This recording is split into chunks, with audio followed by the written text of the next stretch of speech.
और ये सिर्फ ईवीएम में दिखाई दिया, ऐसा नहीं, यूपीआई में दिखाया। जब हमने कहा कि हिंदुस्तान के लोग डिजिटल ट्रांजैक्शन करेंगे, फिनटेक की दुनिया में आज हिंदुस्तान का नाम हो गया, मानने को तैयार नहीं।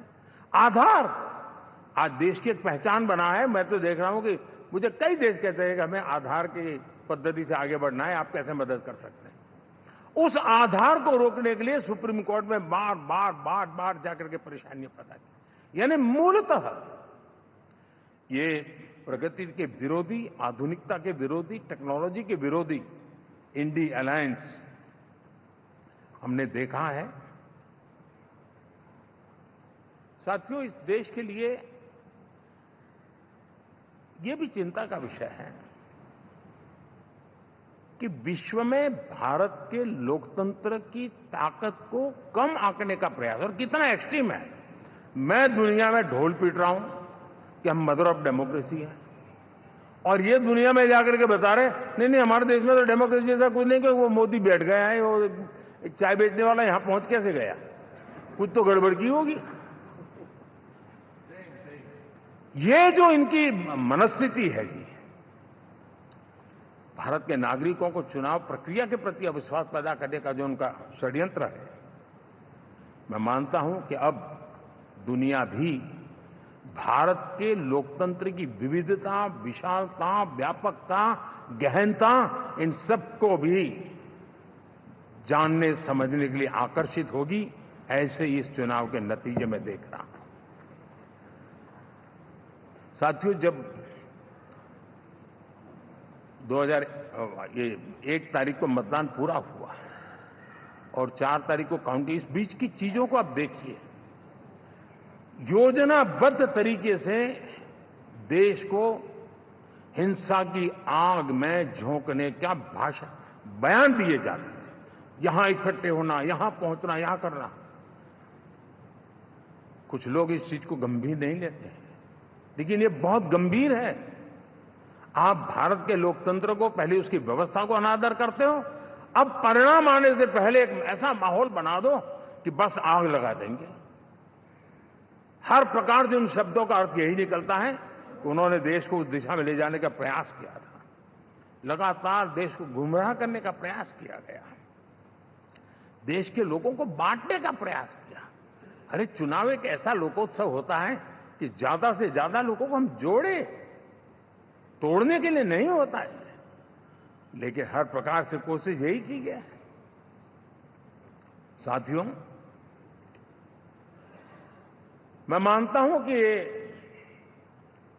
2024 के लोकसभा के चुनाव के जो नतीजे हैं, हर पैरामीटर से देखेंगे, दुनिया ये मानती है और मानेगी कि ये एनडीए का महाविजय है।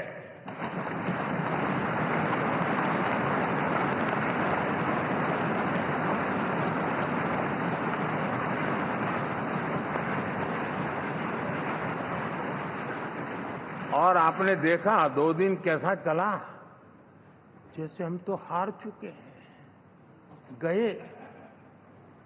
सब चारों तरफ यही दिखता था,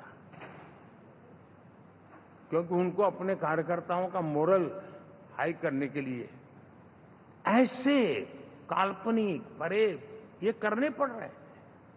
और साथियों, गठबंधन के इतिहास में अगर आंकड़ों के हिसाब से देखें तो ये सबसे मजबूत गठबंधन की सरकार है।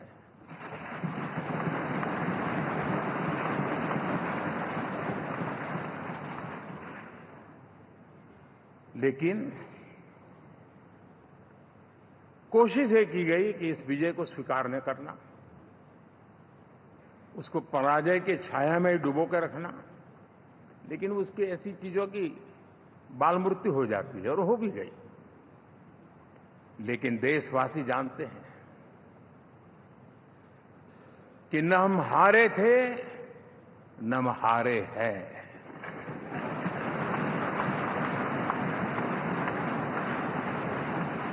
लेकिन 4 तारीख के बाद हमारा जो व्यवहार रहा है वो हमारी वो पहचान बताता है कि हम विजय को पचाना जानते हैं।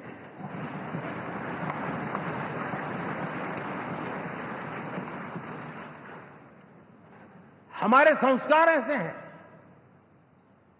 कि विजय की गोद में उन्माद पैदा नहीं होता है और न ही पराजित लोगों के प्रति उपहास करने के हमारे संस्कार हैं। हम विजय को भी पचाते हैं और पराजित का भी उपहास करने की विकृति हम नहीं पालते। ये हमारे संस्कार हैं। अब किसी भी बालक को पूछो कि भाई लोकसभा के चुनाव के पहले सरकार किसकी थी, तो कहेगा एनडीए। 24 के नतीजों के बाद सरकार किसकी बनी, एनडीए। फिर हारे कहां से भाई? पहले भी एनडीए थी, आज भी एनडीए और कल भी एनडीए है।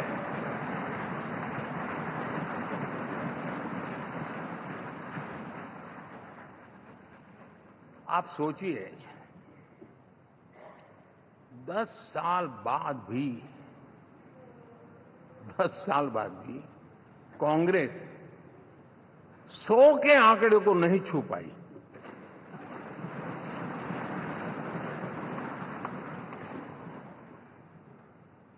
और अगर मैं 14, 19 और 24 तीन चुनावों को जोड़ करके कहूं, कांग्रेस के 3 चुनाव जोड़ूं, तो इन 3 चुनावों में जितनी सीटें मिली है उससे ज्यादा हमें इस चुनाव में मिली है।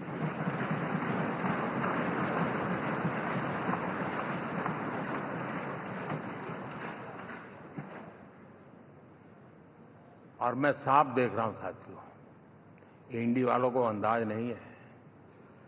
वे धीरे धीरे पहले तो डूब रहे थे, अब तेज गति से ये गर्त में जाने वाले हैं।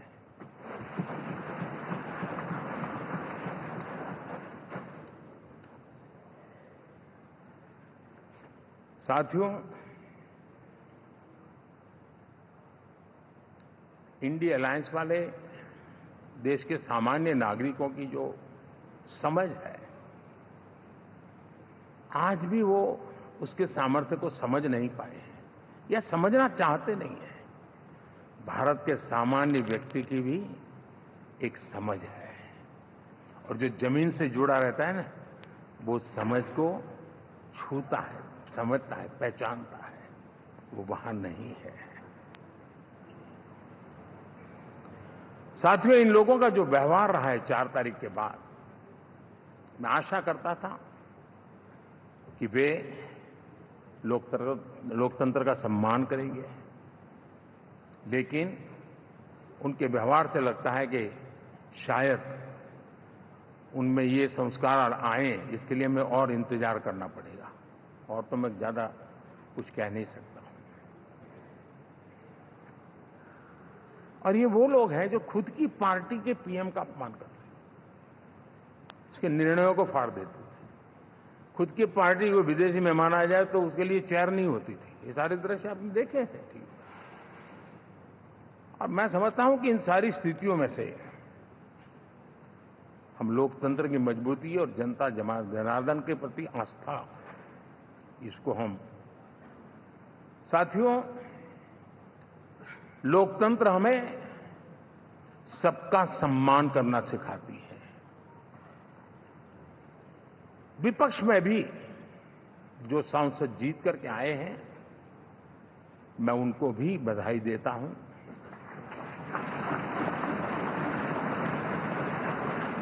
और मैं पिछले 10 वर्ष में एक चीज मिस कर रहा था कि debate, participation, quality of debate मैं मिस कर रहा हूं। लेकिन मैं आशा करता हूं कि अब इस नया जो सदन बना है, वो कमी मुझे खलेगी नहीं। शायद हमारे साथी भी राष्ट्रहित की नीयत के साथ सदन में आएंगे और भले वो विपक्ष में बैठे होंगे, लेकिन राष्ट्र के विपक्ष में नहीं है, हमारे विपक्ष में है। राष्ट्र में तो हम सब एक ही दिशा में हैं।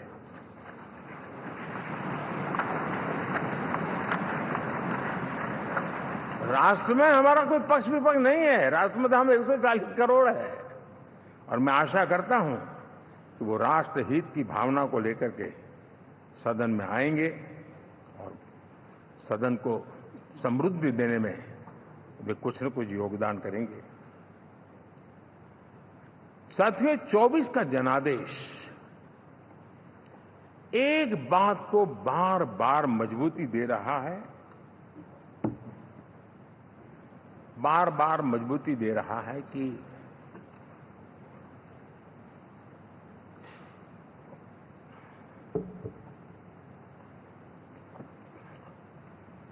देश को आज के वातावरण में सिर्फ और सिर्फ एनडीए पर ही भरोसा है।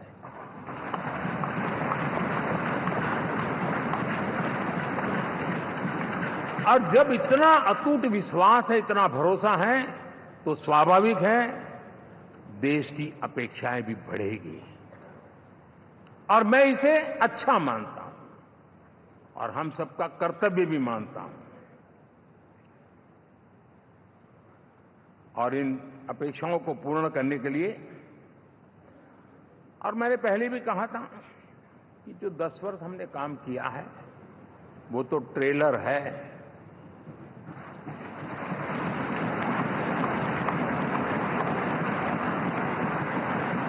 और वो मेरा चुनावी वाक्य नहीं था, ये मेरा कमिटमेंट है। हमें और तेजी से, और विस्तार से, और तेज गति से देश के आकांक्षाओं को पूर्ण करने में रत्ती भर भी विलंब नहीं करना है।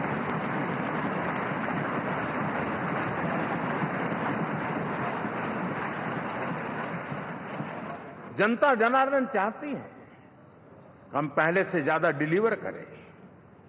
जनता चाहती है कि हम खुद ही हमारे पुराने रिकॉर्ड तोड़े। और मैं साथियों एक तरफ एनडीए रखूं, दूसरी तरफ भारत के लोगों के सपने और संकल्पों को रखूं, तो मैं कहूंगा NDA, new India, develop India, aspirational India.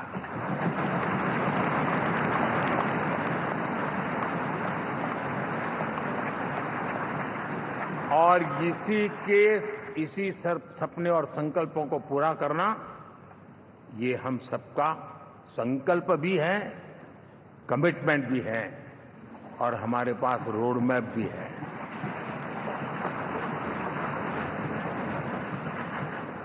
साथियों, एनडीए ने हमेशा करप्शन